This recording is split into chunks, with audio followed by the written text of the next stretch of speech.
I'd like to tell you about the strangest secret in the world.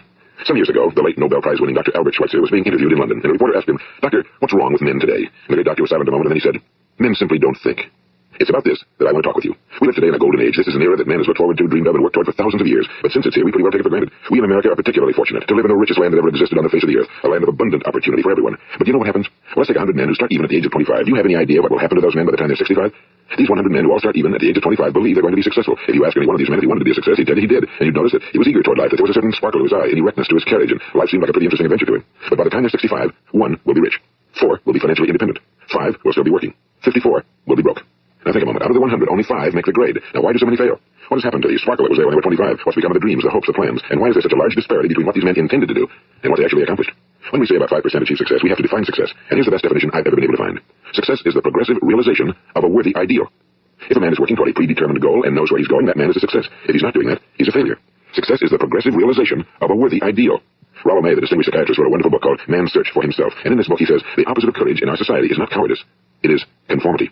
And there you have the trouble today. It's conformity. People acting like everyone else without knowing why, without knowing where they're going. Now think of it. In America right now, there are over 18 million people 65 years of age and older. And most of them are broke. They're dependent on someone else for life's necessities. Now we learn to read by the time we're 7. We learn to make a living by the time we're 25. Usually by that time we're not only making a living, we're supporting a family. And yet by the time we're 65, we haven't learned how to become financially independent in the richest land that has ever been known. Why? We conform. And the trouble is that we're acting like the wrong percentage group, the 95 who don't succeed. Now why do these people conform? Well, they really don't know. These people believe that their lives are shaped by circumstances, by things that happen to them, by exterior forces. They're outer-directed people. A survey was made one time that covered a lot of men, working men, and these men were asked, why do you work? Why do you get up in the morning? 19 out of 20 had no idea. If you ask them, they'll say, well, everyone goes to work in the morning, and that's the reason they do it, because everyone else is doing it. Now let's get back to our definition of success. Who succeeds? The only person who succeeds is the person who is progressively realizing a worthy ideal. He's the person who says, I'm going to become this, and then begins to work toward that goal. I'll tell you who the successful people are. A success is the school teacher who's teaching school because that's what he or she wants to do. The success is the woman who's a wife and mother because she wanted to become a wife and mother and is doing a good job of it. The success is a man who runs the corner gas station because that was his dream. That's what he wanted to do. The success is the successful salesman who wants to become a top-notch salesman and grow and build with his organization. A success is anyone who is doing deliberately a predetermined job because that's what he decided to do deliberately. But only 1 out of 20 does that. That's why today there isn't really any competition unless we make it for ourselves. Instead of competing, all we have to do is create. You know, for 20 years I looked for the key which would determine what would happen to a human being. Was there a key I wanted to know which would make the future a promise that we could foretell to a large extent? Was there a key that would guarantee a person's becoming successful if he only knew about it and knew how to use it? Well, there is such a key, and I found it. Have you ever wondered why so many men work so hard and honestly without ever achieving anything in particular, and others don't seem to work hard and yet seem to get everything? They seem to have the magic touch. You've heard them say that about someone. Everything he touches turns to gold. And have you ever noticed that a man who becomes successful tends to continue to become successful? And on the other hand, have you noticed how a man who's a failure tends to continue to fail? Well, it's because of goals. Some of us have goals, some don't. People with goals succeed because they know where they're going. It's that simple. Think of a ship leaving a harbor, and think of it with a complete voyage mapped out and planned. The captain and crew know exactly where it's going and how long it'll take. It has a definite goal. Now, 9,999 times out of 10,000, it will get to where it started out to get. Now, let's take another ship, just like the first, only let's not put a crew on it or a captain at the helm. Let's give it no aiming point, no goal, no destination. We just start the engines and let it go. I think you agree with me that if it gets out of the harbor at all, it'll either sink or wind up on some deserted beach, a derelict. It can't go anyplace because it has no destination and no guidance. And it's the same with a human being. Take the salesman, for example. There's no other person in the world today with the future of a good salesman. Selling is the world's highest paid profession, if we're good at it, and if we know where we're going. Every company needs top-notch salesmen, and they reward those men. The sky's the limit for them. But how many can you find? Someone once said the human race is fixed, not to prevent the strong from winning, but to prevent the weak from losing. The American economy today can be likened to a convoy in time of war. The entire economy is slowed down to protect its weakest link, just as the convoy had to go at the speed that would permit its slowest vessel to remain in formation. That's why it's so easy to make a living today. It takes no particular brains or talent to make a living and support a family today. So we have a plateau of so-called security. That's what a person's looking for. But we do have to decide how high above this plateau we want to aim. Now let's get back to the strangest secret in the world, the story that I wanted to tell you today. Why do men with goals succeed in life and men without them fail? Well, let me tell you something which, if you really understand it, will alter your life immediately. If you understand completely what I'm going to tell you from this moment on, your life will never be the same again. You'll suddenly find that good luck just seems to be attracted to you. The things you want just seem to fall in line, and from now on you won't have the problems, the worries, the gnawing lump of anxiety that perhaps you've experienced before. Doubt, fear, well, everything's of the past. Here's the key to success, and the key to failure. We become what we think about. Now let me say that again. We become what we think about. Throughout all history, the great wise men and teachers, philosophers, and prophets have disagreed with one another on many different things. It's only on this one point that they are in complete and unanimous agreement. Listen to what Marcus Aurelius, the great Roman emperor, said. A man's life is what his thoughts make of it. Disraeli said this. Everything comes if a man will only wait. I brought myself by long meditation to the conviction that a human being with a settled purpose must accomplish it, and that nothing can resist a will that will stake even existence for its fulfillment. Ralph Waldo Emerson said this. A man is what he thinks about all day long. William James said, the greatest discovery of my generation is that human beings can alter their lives by altering their attitudes of mind. And he also said, we need only in cold blood act as if the thing in question were real, and it will become infallibly real by growing into such a connection with our life that it will become real. It will become so knit with habit and emotion that our interest in it will be those which characterize belief. He also said, if you only care enough for a result, you will almost certainly attain it. If you wish to be rich, you will be rich. If you wish to be learned, you will be learned. If you wish to be good, you will be good. Only you must then really wish these things and wish them exclusively, and not wish at the same time 100 other incompatible things just as strongly. In the Bible you read in Mark 9:23, if thou canst believe, all things are possible to him that believeth. My old friend Dr. Norman Vincent Peale put it this way. This is one of the greatest laws in the universe. Fervently do I wish I had discovered it as a very young man. It dawned upon me much later in life, and I found it to be one of the greatest, if not my greatest discovery outside of my relationship with God. The great law, briefly and simply stated, is that if you think in negative terms, you will get negative results. If you think in positive terms, you will achieve positive results. That is the simple fact, he went on to say, which is at the basis of an astonishing law of prosperity and success. In 3 words, believe and succeed. William Shakespeare put it this way: our doubts are traitors and make us lose the good we often might win by fearing to attempt. George Bernard Shaw said, people are always blaming their circumstances for what they are. I don't believe in circumstances. The people who get on in this world are the people who get up and look for the circumstances they want, and if they can't find them, make them. Well, that's pretty apparent, isn't it? And every person who discovered this for a while believed that he was the first one to work it out. We become what we think about. Now, it stands to reason that a person who's thinking about a concrete and worthwhile goal is going to reach it, because that's what he's thinking about, and we become what we think about. Conversely, the man who has no goal, who doesn't know where he's going, and whose thoughts must therefore be thoughts of confusion and anxiety and fear and worry, becomes what he thinks about. His life becomes one of frustration and fear and anxiety and worry, and if he thinks about nothing, he becomes nothing. Now, how does it work?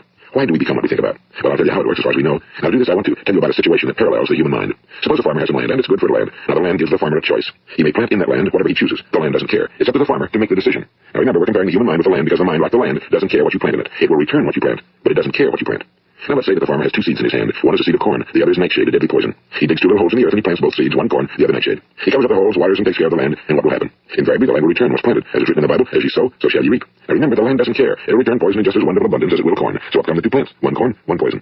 Now, the human mind is far more fertile, far more incredible and mysterious than the land, but it works the same way. It doesn't care what we plant. Success, failure. A concrete, worthwhile goal, or confusion. Misunderstanding, fear, anxiety, and so on. But what we plant, it must return to us. You see, the human mind is the last great unexplored continent on earth. It contains riches beyond our wildest dreams. It will return anything we want to plant. Now, you might say, well, if that's true, why don't people use their minds more? Well, I think they figured out an answer to that one, too. Our mind comes with standard equipment at birth. It's free, and things that are given to us for nothing we place little value on. Things that we pay money for, we value. The paradox is that exactly the reverse is true. Everything that's really worthwhile in life came to us free. Our minds, our souls, our bodies, our hopes, our dreams, our ambitions, our intelligence, our love of family and children and friends and country, all these priceless possessions are free. But the things that cost us money are actually very cheap and can be replaced at any time. A good man can be completely wiped out and make another fortune. He can do that several times. Even if our home burns down, we can rebuild it. But the things we got for nothing, we can never replace. The human mind isn't used because we take it for granted. Familiarity breeds contempt. It can do any kind of job we assign to it, but generally speaking, we use it for little jobs instead of big important ones. Universities have proved that most of us are operating on about 10% or less of our abilities. So decide now, what is it you want? Plant your goal in your mind. It's the most important decision you'll ever make in your entire life. What is it you want? You want to be an outstanding salesman? A better worker at your particular job? You want to go places in your company? In your community? Do you want to get rich? All you've got to do is plant that seed in your mind, care for it, work steadily toward your goal, and it will become a reality. It not only will, there's no way that it cannot. You see, that's a law, like the laws of Sir Isaac Newton, the laws of gravity. If you get on top of a building and jump off, you'll always go down. You'll never go up. And it's the same with all the other laws of nature. They always work. They're inflexible. Think about your goal in a relaxed, positive way. Picture yourself in your mind's eye as having already achieved this goal. See yourself doing the things you will be doing when you've reached your goal. Ours has been called the phenobarbital age, the age of ulcers and nervous breakdowns and tranquilizers, at a time when medical research has raised us to a new plateau of good health and longevity. Far too many of us worry ourselves into an early grave, trying to cope with things in our own little personal ways, without learning a few great laws that will take care of everything for us. These things we bring on ourselves through our habitual way of thinking. Every one of us is the sum total of his own thoughts. He is where he is because that's exactly where he really wants to be, whether he'll admit that or not. Each of us must live off the fruit of his thoughts in the future, because what you think today and tomorrow, next month, and next year, will mold your life and determine your future. You're guided by your mind. I remember one time I was driving through eastern Arizona, and I saw one of those giant earth-moving machines roaring along the road at about 35 miles an hour with what looked like 30 tons of dirt in it. A tremendous, incredible machine, and there was a little man perched way up on top with the wheel in his hands guiding it. And as I drove along, I was struck by the similarity of that machine to the human mind. Just suppose you're sitting at the controls of such a vast source of energy. Are you going to sit back and fold your arms and let it run itself into a ditch? Or are you going to keep both hands firmly on the wheel and control and direct this power to a specific, worthwhile purpose? It's up to you. You're in the driver's seat. You see, the very law that gives us success is a two-edged sword. We must control our thinking. The same rule that can lead a man to a life of success, wealth, happiness, and all the things he ever dreamed of for himself and his family. That very same law can lead him into the gutter. It's all in how he uses it, for good or for bad. This is the strangest secret in the world. Now, why do I say it's strange, and why do I call it a secret? Actually, it isn't a secret at all. It was first promulgated by some of the earliest wise men, and it appears again and again throughout the Bible, but very few people have learned it, understand it. That's why it's strange, and why for some equally strange reason it virtually remains a secret. I believe that you could go out and walk down the main street of your town and ask one man after another what the secret of success is, and you probably wouldn't run into one man in a month who could tell you. Now, this information is enormously valuable to us if we really understand it and apply it. It's valuable to us not only for our own lives, but the lives of those around us, our families, employees, associates, and friends. Life should be an exciting adventure. It should never be a bore. A man should live fully, be alive. He should be glad to get out of bed in the morning. He should be doing a job he likes to do because he does it well. One time I heard Grove Patterson, the great late editor-in-chief of the Toledo Daily Blade, make a speech, and as he concluded his speech, he said something I've never forgotten. He said, "My years in the newspaper business have convinced me of several things. Among them, that people are basically good, and that we came from someplace, and we're going someplace. So we should make our time here an exciting adventure. The architect of the universe didn't build a stairway leading nowhere. And the greatest teacher of all, the carpenter from the plains of Galilee, gave us the secret time and time again. As ye believe, so shall it be done unto you." I've explained the strangest secret in the world and how it works. Now, on this side, I want to explain how you can prove to yourself the enormous returns possible in your own life by putting the secret to a practical test. I want you to make a test that will last 30 days. It isn't going to be easy, but if you give it a good try, it will completely change your life for the better. Back in the 17th century, Sir Isaac Newton, the English mathematician and natural philosopher, gave us the natural laws of physics, which apply as much to human beings as they do to the movement of bodies in the universe. And one of these laws is that for every action, there is an equal and opposite reaction. Simply stated, as it applies to you and me, it means we can achieve nothing without paying the price. The results of your 30-day experiment will be in direct proportion to the effort you put forth. To be a doctor, you must pay the price of long years of difficult study. To be successful in selling, and remember that each of us succeeds to the extent of his ability to sell. Selling our families and our ideas, selling education in schools, selling our children on the advantages of living the good and honest life, selling our associates and employees on the importance of being exceptional people. Two, of course, the profession of selling itself. But to be successful in selling our way to the good life, we must be willing to pay the price. And what is that price? Well, it's many things. First, it's understanding emotionally, as well as intellectually, that we will literally become what we think about, that we must control our thoughts if we're to control our lives. It's understanding fully that as ye sow, so shall ye reap. Second, it's cutting away all fetters from the mind and permitting it to soar as it was divinely designed to do. It's the realization that your limitations are self-imposed and that the opportunities for you today are enormous beyond belief. It's rising above narrow-minded pettiness and prejudice. And third, it's using all your courage to force yourself to think positively on your own problem, to set a definite and clearly defined goal for yourself, to let your marvelous mind think about your goal from all possible angles, to let your imagination speculate freely upon many different possible solutions, to refuse to believe that there are any circumstances sufficiently strong to defeat you in the accomplishment of your purpose, to act promptly and decisively when your course is clear, and to keep constantly aware of the fact that you are at this moment standing in the middle of your own acres of diamonds, as Russell Conwell used to point out. And fourth, save at least 10% of every dollar you earn. It's also remembering that no matter what your present job, it has enormous possibilities if you're willing to pay the price. Now let's just dwell the important points in the price each of us must pay to achieve the wonderful life that can be ours. It is, of course, worth any price. 1. You will become what you think about. 2. Remember the word imagination and let your mind begin to soar. 3. Courage. Concentrate on your goal every day. 4. Save 10% of what you earn. And 5. Action. Ideas are worthless unless we act on them. Now I'll try to outline the 30-day test I want you to make. Keep in mind that you have nothing to lose by making this test and everything you could possibly want to gain. There are two things that may be said of everyone. Each of us wants something, and each of us is afraid of something. I want you to write on a card what it is you want more than anything else. It may be more money. Perhaps you'd like to double your income and make a specific amount of money. It may be a beautiful home. It may be success at your job. It may be a particular position in life. It could be a more harmonious family. Each of us wants something. Now write down on your card specifically what it is you want. Make sure it's a single goal and clearly defined. You needn't show it to anyone, but carry it with you so that you can look at it several times a day. Think about it in a cheerful, relaxed, positive way each morning when you get up. And immediately you have something to work for, something to get out of bed for, something to live for. Look at it every chance you get during the day and just before going to bed at night. And as you look at it, remember that you must become what you think about. And since you're thinking about your goal, you realize that soon it will be yours. In fact, it's yours really the moment you write it down and begin to think about it. Look at the abundance all around you as you go about your daily business. You have as much right to this abundance as any other living creature. It's yours for the asking. Now we come to the difficult part. Difficult because it means the formation of what is probably a brand new habit, and new habits are not easily formed. Once formed, however, it will follow you for the rest of your life. Stop thinking about what it is you fear. Each time a fearful or negative thought comes into your consciousness, replace it with a mental picture of your positive and worthwhile goal. And there will come times when you feel like giving up. It's easier for a human being to think negatively than positively. That's why only 5% are successful. You must begin now to place yourself in that group. For 30 days, you must take control of your mind. It will think about only what you permit it to think about. Each day for this 30-day test, do more than you have to do. In addition to maintaining a cheerful, positive outlook, give of yourself more than you've ever done before. Do this knowing that your returns in life must be in direct proportion to what you give. The moment you decide on a goal to work toward, you're immediately a successful person. You are then in that rare and successful category of people who know where they're going. Out of every 100 people, you belong to the top 5. Don't concern yourself too much with how you're going to achieve your goal. Leave that completely to a power greater than yourself. All you have to do is know where you're going. The answers will come to you of their own accord and at the right time. Remember these words from the Sermon on the Mount, and remember them well. Keep them constantly before you this month of your test. Ask, and it shall be given you. Seek, and ye shall find. Knock, and it shall be opened unto you. For every one that asketh receiveth, and he that seeketh findeth, and to him that knocketh it shall be opened. It's as marvelous and as simple as that. In fact, it's so simple that in our seemingly complicated world, it's difficult for an adult to understand that all he needs is a purpose and faith. For 30 days, do your very best. If you're a salesman, go at it as you've never done before, not in a hectic fashion, but with the calm, cheerful assurance that time well spent will give you the abundance in return you deserve and want. If you're a homemaker, devote your 30-day test to completely giving of yourself without thinking about receiving anything in return, and you'll be amazed at the difference it makes in your life. No matter what your job, do it as you've never done it before for 30 days. And if you've kept your goal before you every day, you'll wonder and marvel at this new life you found. Dorothea Brand, the outstanding editor and writer, discovered it for herself and tells about it in her fine book, Wake Up and Live. Her entire philosophy is reduced to the words, act as though it were impossible to fail. She made her own test with sincerity and faith, and her entire life was changed to one of overwhelming success. Now, you make your test for 30 full days. Don't start your test until you've made up your mind to stick with it. You see, by being persistent, you're demonstrating faith. Persistence is simply another word for faith. If you didn't have faith, you'd never persist. If you should fail during your first 30 days, by that I mean suddenly find yourself overwhelmed by negative thoughts, you've got to start over again from that point and go 30 more days. Gradually, your new habit will form until you find yourself one of that wonderful minority to whom virtually nothing is impossible. And don't forget the card. It's vitally important as you begin this new way of living. On one side of the card, write your goal, whatever it may be. On the other side, write the words we've quoted from the Sermon on the Mount. Ask, and it shall be given you. Seek, and ye shall find. Knock, and it shall be opened unto you. Nothing great was ever accomplished without inspiration. See that during these crucial first 30 days, your own inspiration is kept at a peak. And above all, don't worry. Worry brings fear, and fear is crippling. The only thing that can cause you to worry during your test is trying to do it all yourself. Know that all you have to do is hold your goal before you. Everything else will take care of itself. Remember also to keep calm and cheerful. Don't let petty things annoy you and get you off course. And since making this test is difficult, some will say, why should I bother? Well, look at the alternative.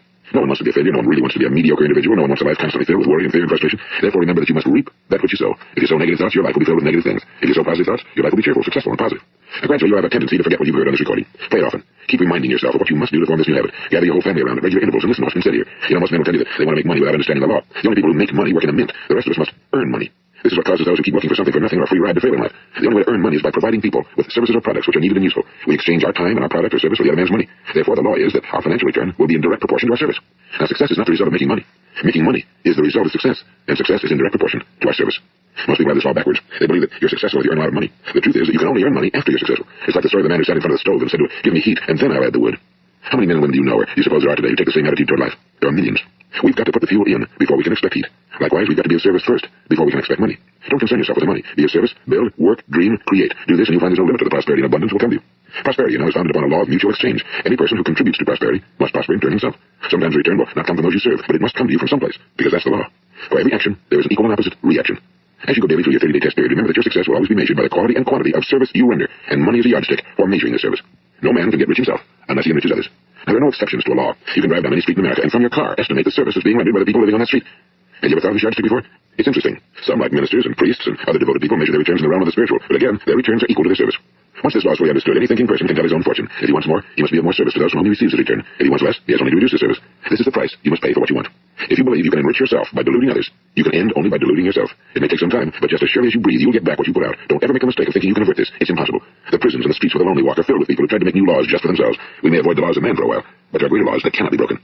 An outstanding medical doctor recently pointed out 6 steps that will help you realize success. 1. Set yourself a definite goal. 2. Quit running yourself down. 3. Stop thinking of all the reasons why you cannot be successful and instead think of all the reasons why you can. 4. Trace your attitudes back through your childhood and try to discover where you first got the idea you couldn't be successful, if that's the way you've been thinking. 5. Change the image you have of yourself by writing out a description of the person you would like to be. And 6. Act the part of the successful person you have decided to become. The doctor who wrote those words is a noted West Coast psychiatrist, Dr. David Harold Fink. Do what the experts since the dawn of recorded history have told you must do. Pay the price by becoming the person you want to become. It's not nearly as difficult as living unsuccessfully. Make your 30-day test and repeat it again, and each time it will become more a part of you until you'll wonder how you could ever have lived any other way. Live this new way and the floodgates of abundance will open and pour over you more riches than you may have dreamed existed. Money? Yes, lots of it. But what's more important, you'll have peace. You'll be in that wonderful minority who lead calm, cheerful, successful lives. Start today. You have nothing to lose, but you have a whole life to win. This is Earl Nightingale, and thank you.